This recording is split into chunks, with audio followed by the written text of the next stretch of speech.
Hello, bienvenue dans cette émission.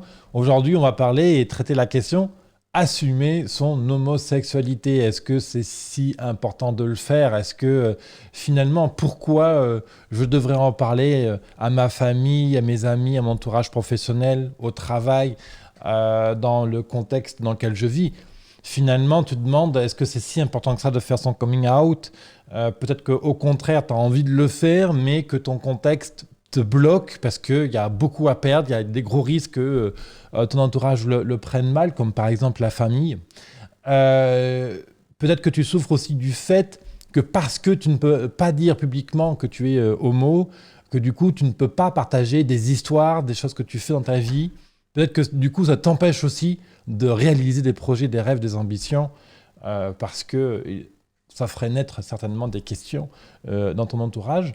Et puis, il y a la grande question de est-ce que je dois faire mon coming out finalement? Est-ce que c'est si important de l'annoncer, de l'afficher? Il y a des fois cette notion de est-ce que je dois en faire l'étalage? On va revenir justement sur toutes ces notions-là dans cette émission parce qu'elles sont très très intéressantes et très importantes bien sûr pour l'épanouissement d'un homosexuel, que tu sois une femme, un homme, que tu sois gay, homo, bi, transgenre, bref, hein, quelle que soit ta position dans cette grande communauté LGBT.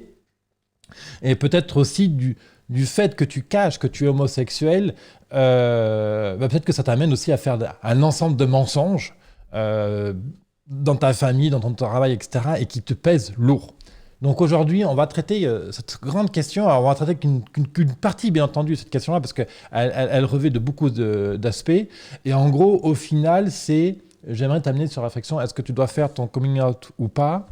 Euh, Aussi, derrière la notion de assumer son homosexualité, il y a la question de est-ce que je remets en cause tout ce que j'ai réussi à construire aujourd'hui dans mon entourage, etc., que tu aies 20 ans, 30 ans, 40 ans, 50 ans.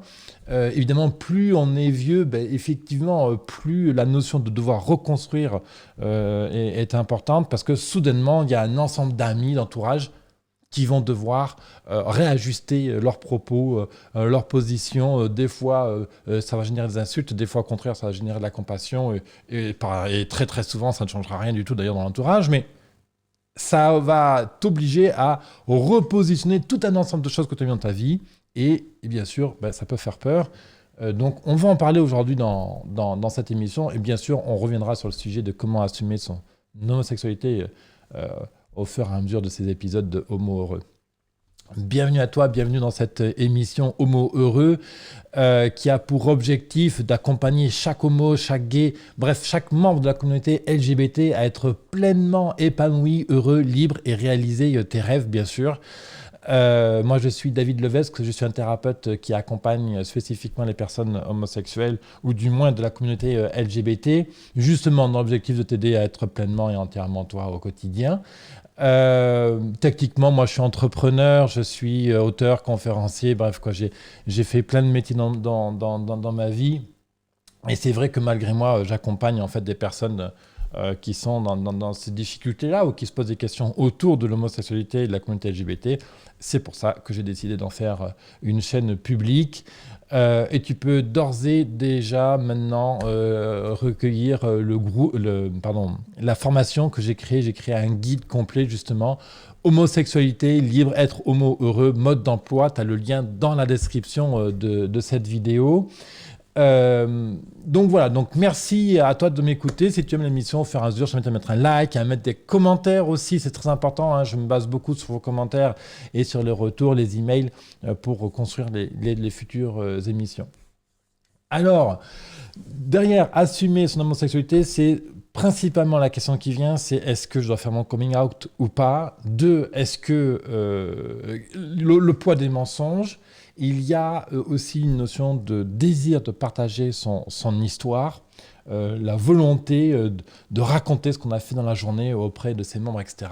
Et évidemment, quand on n'assume pas son homosexualité, on ne peut pas dire, par exemple, qu'on est allé à un super concert avec des amis gays, qu'on est allé faire une super soirée LGBT, qu'on a participé à la Gay Pride, ou ce genre de choses. Quoi, dans beaucoup dans beaucoup de situations, c'est compliqué de faire ça.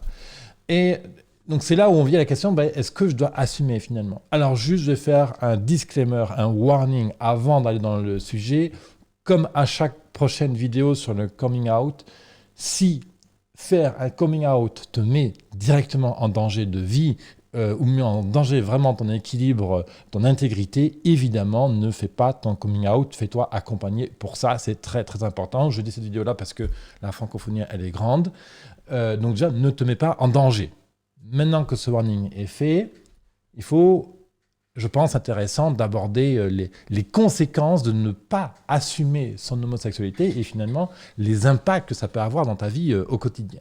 Moi, le premier que je peux observer, c'est le fait que le secret, le mensonge, consomme énormément d'énergie et au même titre que tromper sa compagne, son compagnon, au même titre que de cacher quelque chose de très important, genre que son enfant n'est pas de soi, donc lui mentir, lui dire qu'on n'est papa, maman biologique, mais voilà, ou cacher le décès à quelqu'un. Ouais, vous voyez, ces secrets-là en fait pèsent très lourd et obligent de construire tout un ensemble de protection qui nous empêche d'être libres. On va revenir sur cette notion dans quelques minutes. Deuxième chose, c'est que chaque mensonge a un poids dans notre quotidien. Parce que chaque fois, alors peu importe où tu en es dans ton développement spirituel, dans le développement personnel, de ce que tu aimes faire, etc., quand tu fais un mensonge, c'est quoi? C'est des mots, hein, qu'ils soient écrits ou qu'ils soient dits. C'est des vibrations, en fait, c'est un message.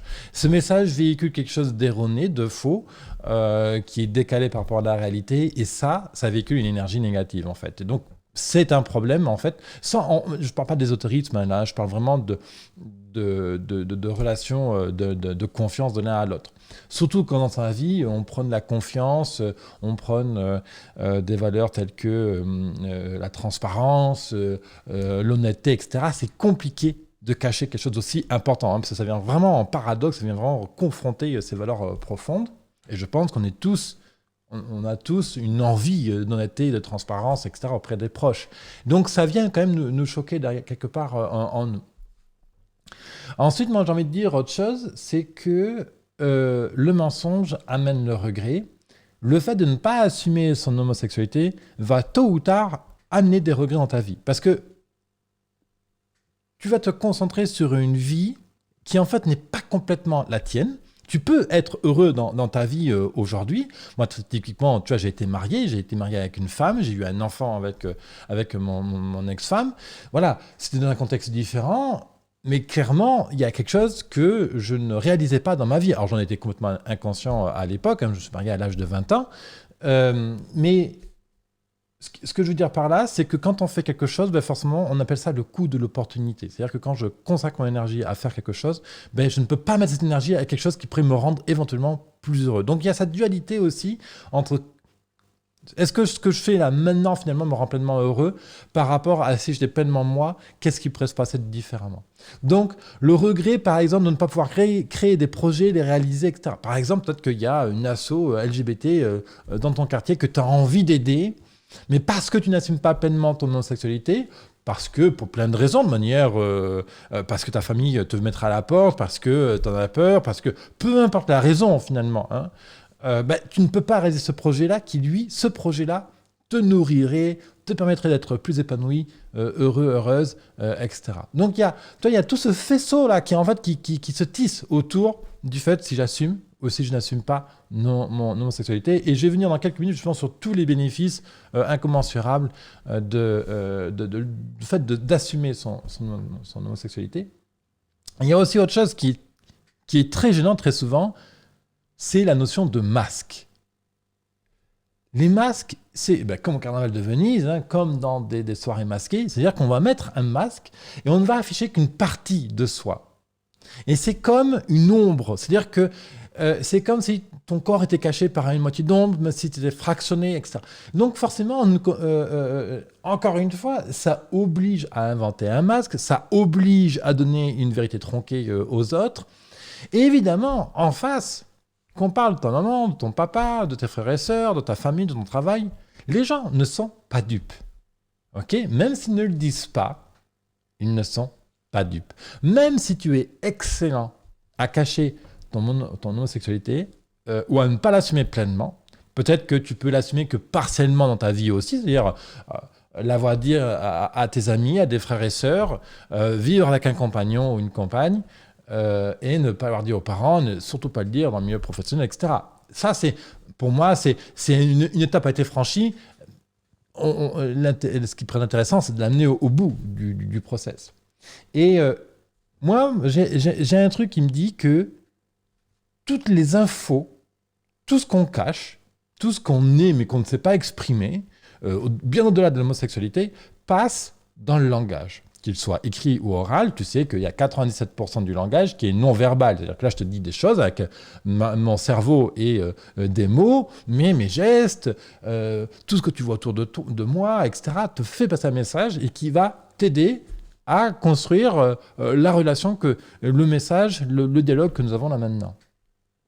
Et moi, je dis toujours aux gens qui hésitent, mais vous faites pas de film. Les gens, consciemment ou inconsciemment, savent qui vous êtes en face. Ils le savent. Parce qu'en fait, quand on ment, on crée ce qu'on appelle des zones d'ombre. Des choses, c'est comme si tu avais une maison et il y avait une pièce dans laquelle aucun de tes amis ou aucun de tes collègues du travail, ni papa ni maman, ne pouvait accéder. Tu vois, et cette pièce, elle est fermée. Et chaque fois que ces gens-là vont venir chercher à ouvrir la porte et un peu à forcer la poignée parce qu'elle est fermée à clé, ils vont se dire, mais pourquoi c'est fermé à clé? Mais David, pourquoi tu fermes à clé cette porte? Y a quoi derrière? Je veux savoir. Et puis, des fois même, ça va créer aussi des comportements chez ses proches, son entourage, etc., qui peuvent te mettre en danger éventuellement. C'est qu'ils vont chercher à forcer la porte. Ils vont chercher à ouvrir au milieu, là. Qu'est-ce qui se passe? Mais qu'est-ce qui me cache dedans, hein? Qu'est-ce qu'elle me cache derrière? Et des fois, la porte s'ouvre en force et on découvre que tu es homo. Et là, c'est le drame parce que du coup, les gens, ne l'ont pas appris par toi, donc du coup, tu n'as pas eu le contrôle sur ce message-là, ou pire, ils l'ont appris par des amis, etc.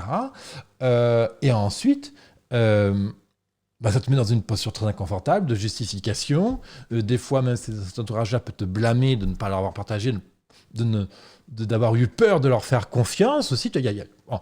Donc, on veut éviter que les gens accèdent par la force à cette pièce que tu gardes secrète. Bon, et le fait de garder une pièce secrète, les gens le savent. Ils savent qu'il y a un truc qui tourne pas rond. Ils le savent. Des fois, ils ne savent pas mettre le mot dessus, mais inconsciemment, ils le savent. Donc, autant percer l'abcès et ne pas avoir ce truc qui te gêne dans la mâchoire ou dans la cervelle ou dans le corps. Je ne sais pas comment tu le ressens aujourd'hui, le fait de ne pas assumer pleinement ton homosexualité. Et encore une fois, il est très important de ne pas culpabiliser, de ne pas assumer son homosexualité. Tu n'as pas à te blâmer, tu n'as pas à te culpabiliser, tu n'as pas à être fier ou pas fier ou avoir honte de ne pas l'assumer en fait. Ok, ça, ce sont des auto-jugements, ça c'est ultra négatif, c'est pas du tout intéressant. Ce qui est intéressant, c'est de dire, ok, aujourd'hui, moi, David, moi, Mathieu, moi, Christelle, Christine, je sais pas, tu vois, je ne m'assume pas complètement et c'est ok. Qu'est-ce que je mets en œuvre pour faire avancer ce processus-là? Donc moi, c'est la réflexion qui m'intéresse aujourd'hui et c'est cette réflexion-là que je désire te proposer. Alors, maintenant qu'on a quand même un peu tourné autour des inconvénients de ne pas assumer son homosexualité, j'aimerais te dire encore une fois, si tu ne te sens pas prête, pas prêt à faire ton coming out, si tu ne l'as pas fait, ne le fais pas. On n'est pas là pour forcer une marche, ok? S'il y a des amis qui veulent te contraindre, te forcer à faire ton coming out, sois clair auprès d'eux. Tu dis non, je ne suis pas prêt, je ne le ferai pas maintenant. Ça, c'est très important. Enfin, peut-être que dans ton entourage, tu vas avoir des amis, justement, qui veulent te tendre la perche. Parce qu'ils le savent, ils l'ont vu, ils l'ont compris. Tu as beau leur raconter des choses, ils disent oui, mon gars, oui, Nanette, j'ai compris que tu étais. Voilà, mais t'inquiète pas, je sais bien qu'hier tu étais à une soirée homo, tu me donnes une excuse, ok, ça marche. Ils le savent. Et ils te tendent des perches pour t'aider à le dire, en fait, et te libérer de ça. Souvent, les parents aussi ne savent pas comment aborder le truc. Ils mettent un film homo, ils mettent un message caché quelque part. Les parents ou les sœurs font un commentaire positif sur une news. Voilà. Et ça, en fait, ce sont des perches pour peut-être t'aider à aller sur ce terrain-là, en fait.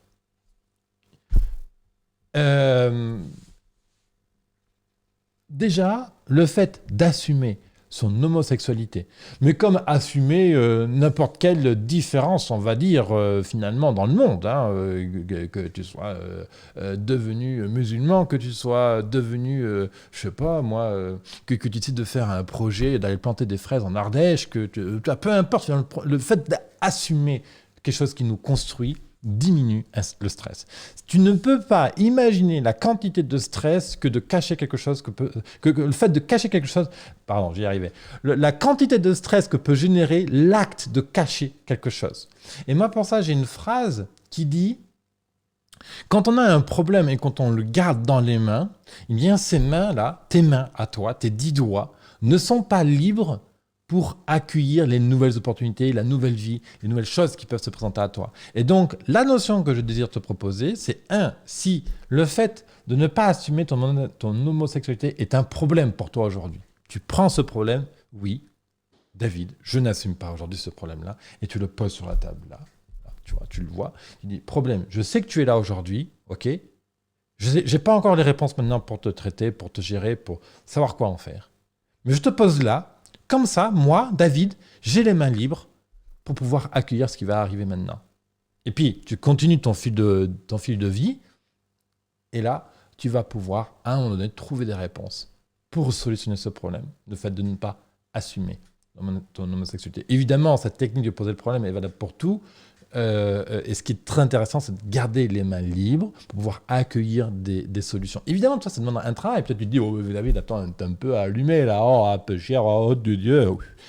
Bon, tu n'es pas obligé d'être d'accord avec tout ce que je dis. Je n'ai pas la science infuse. Je te propose juste d'être sceptique, curieux, de dire, ah tiens, il a dit ça, tiens, ok, tu fais une recherche Google, parle-en à des amis à qui tu es en confiance, parle-en à un asso, appelle-moi si tu veux, tu vois, voilà, gérons ça ensemble.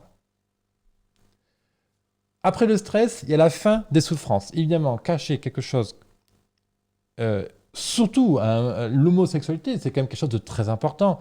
Alors, c'est quelque chose qui constitue notre identité, ce que nous sommes au plus profond de nous, en fait. Encore une fois, que tu sois homme ou femme. Alors après, il y a la question des transgenres, des transformistes, etc. Donc là, c'est encore d'autres niveaux et d'autres process de travail. Mais je parle là vraiment juste sur le fait d'accepter et d'assumer qu'on ait une sexualité différente que celle des hétéros. Hein, pour faire très simple. Ça amène des souffrances quand c'est pas intégré à 100%. Ça te bloque. Ça te bloque, pardon. Il est très probable que c'est des impacts dans ta vie de couple, dans la relation avec tes frères et sœurs, parents, etc. La relation avec tes enfants, la relation avec ton conjoint, ta conjointe, l'équilibre que tu as dans ton travail, ta qualité de sommeil, la qualité de digestion, tout est impacté en fait. Et ça, c'est de la souffrance. C'est le fameux problème que je t'ai posé là, pour avoir les mains libres. Donc forcément, quand on assume son homosexualité, le terme qui revient le plus fréquemment quand je discute avec les homos, c'est « ça m'a libéré d'un poids ». Hein, donc, ensuite, une fois qu'on assume, on ouvre une nouvelle porte dans sa maison intérieure, dans son jardin. On ouvre un nouvel espace qui permet, bien sûr, de construire sa nouvelle identité.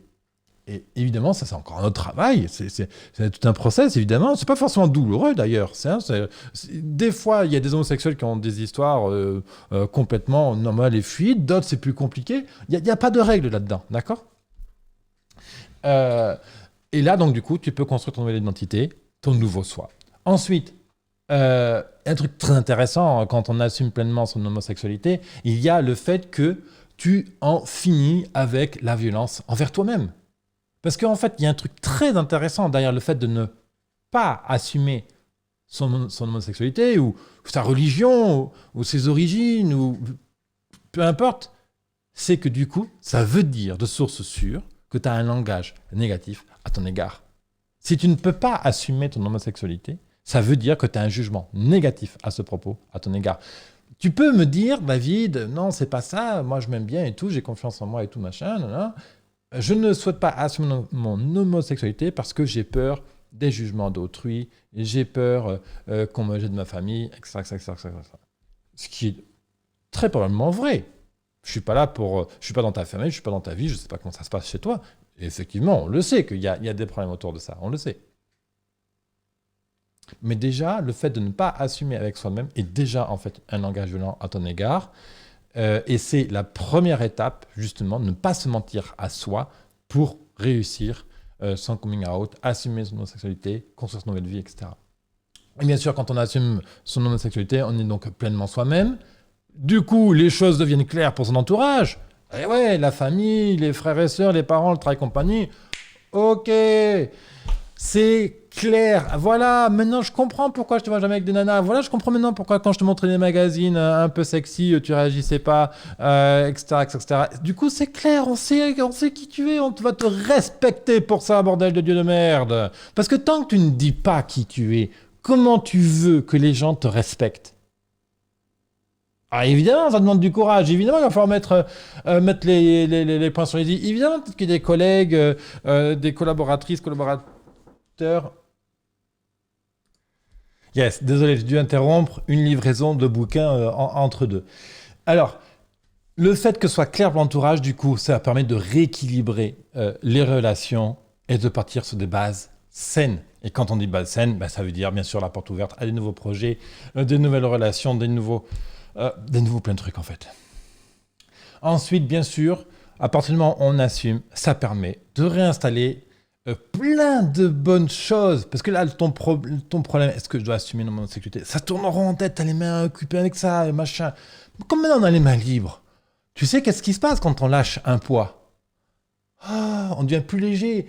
Donc du coup, tu réintègres de la légèreté, de la naïveté, de la découverte, de la spontanéité, de la liberté dans ta vie. Ah ouais, parce que maintenant tu peux pleinement t'assumer. Tu peux te balader dans la rue. Pourquoi pas même tenir la main à ton compagnon, à ta compagne. Pourquoi même pas même plus tard, ou dès aujourd'hui, c'est le cœur t'en dit, l'embrasser en public. Ou t'autoriser à aller à des événements LGBT.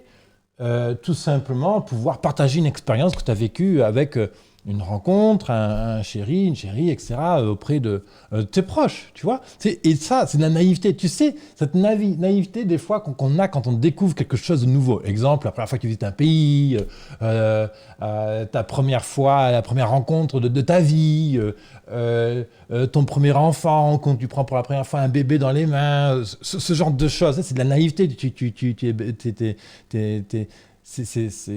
Alors chacun va le vivre à sa manière, évidemment, mais il y a quelque chose de magique là-dedans. Eh bien, c'est la même chose qui peut se passer quand on assume pleinement qui on est. Alors ensuite, bah, du coup, ça permet aussi de faire le tri dans ses relations. Hein. Après tout, tous les gens qui sont homophobes compagnie, bon, bah, on les excuse, voilà, et puis on passe à autre chose. Ils changent de trottoir, ou on change de trottoir. Terminé. On n'a pas le temps de s'emmerder avec des gens qui ne nous respectent pas. Ok, je vais te dire un truc.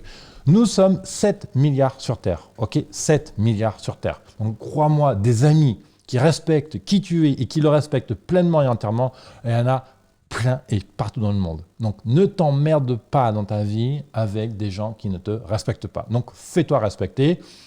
Ça ne sert à rien de partir en guerre ni en croisade. C'est pas le propos de cette émission Homo Heureux. Le but, c'est juste que tu sois pleinement épanoui. Ensuite, qu'est-ce qui est intéressant? Du coup, tu réinstalles de la légitimité. Bah ouais, la légitimité, c'est tellement important dans sa vie de se sentir légitime. Imagine, t'es homo. Tu as dans ta famille des cousins, une petite sœur, un petit frère, je sais pas, qui est homo lui-même, ou elle-même. Hein. Du coup, tu vas être légitime pour lui parler peut-être, pour l'aider, ou pour aider quelqu'un dans ta... Tu vois, il y a la notion de légitimité aussi à être intéressante. Et tu verras même, il y a des effets très intéressants dans le fait d'assumer son homosexualité, c'est que tu vas voir que spontanément, dans ta vie, dans ton entourage, il y a des gens qui vont venir s'excuser d'avoir eu peut-être des propos décalés, ou de ne pas avoir su, de ne pas avoir compris, de ne pas avoir pu être là pour t'aider. Et ça, ça, c'est quelque chose qu'on ne voit pas, en fait. Parce que tant qu'on est omnibulé par... que le cerveau est concentré par cette peur, est-ce que je dois assumer ou pas, on ne voit pas, en fait, tout ce qui peut arriver derrière, dont ces messages d'excuses, etc. Des messages de soutien aussi. J'ai beaucoup de témoignages d'homos qui font leur coming out, qui progressivement construisent le fait qu'ils assument. Et ils reçoivent des messages comme ça de soutien, de support, etc. Ensuite... Bon, écoute, il y a toujours des haters, hein, c'est ce que je dis, donc on les ignore. Donc maintenant, je vais finir, si tu veux, sur 4 points, hein, cette émission. Le premier, À toi de voir comment tu te prépares au coming out si tu veux le faire. Deuxième, on s'en fout, mais alors on s'en tape complètement de ce que les autres pensent. Ok. Alors je m'amuse à faire un peu l'accent de Marseille, tu comprends, parce que j'habite pas loin de Marseille, je suis à côté d'Aix-en-Provence. Et alors ça me fait rire toujours les accents en fait. Dépasse le jugement des autres. Donc ça c'est un vrai travail, c'est encore une autre émission qu'on fera ensemble, je t'en parlerai et tout. Mais dépasser le jugement des autres, très important. Créer son nouveau soi. Quand on assume, on crée un nouveau soi. Et quatrième point, bah, c'est embrasser pleinement la nouvelle vie qui t'attend en fait. Dépasser c'est dépasser les doutes, etc. pour créer cette nouvelle vie et ben du coup pouvoir vraiment pleinement la réaliser et aller au bout de quoi progresser dans ton chemin d'homosexuel, d'LGBTI, etc., etc. Voilà pour cette vidéo sur assumer son homosexualité. Évidemment, le sujet a plein d'axes. On pourrait aller beaucoup plus loin encore, mais là, je suis déjà à une vingtaine de minutes, 25 minutes même, pour l'émission. Merci en tout cas pour ton écoute. Si tu as aimé, mets un pouce en l'air. Je t'invite à mettre des commentaires en dessous de cette vidéo pour dire ce que tu en penses, d'accord, pas d'accord, si tu penses que comment ça t'a aidé toi d'assumer ton homosexualité, si tu t'assumes ou pas, tous ces commentaires-là vont m'aider bien sûr pour les prochaines émissions. Et je te rappelle que j'ai créé un guide homo heureux mode d'emploi, tu as le lien dans la description de cette vidéo. C'est un guide très pratico-pratique pour t'aider justement à mettre de l'équilibre, du bonheur et t'aider à t'épanouir dans ta vie d'homosexuel, dans ta vie d'LGBTI. Merci à toi pour ton écoute. Abonne-toi à la chaîne YouTube et je te retrouve dans une prochaine émission. Bye bye.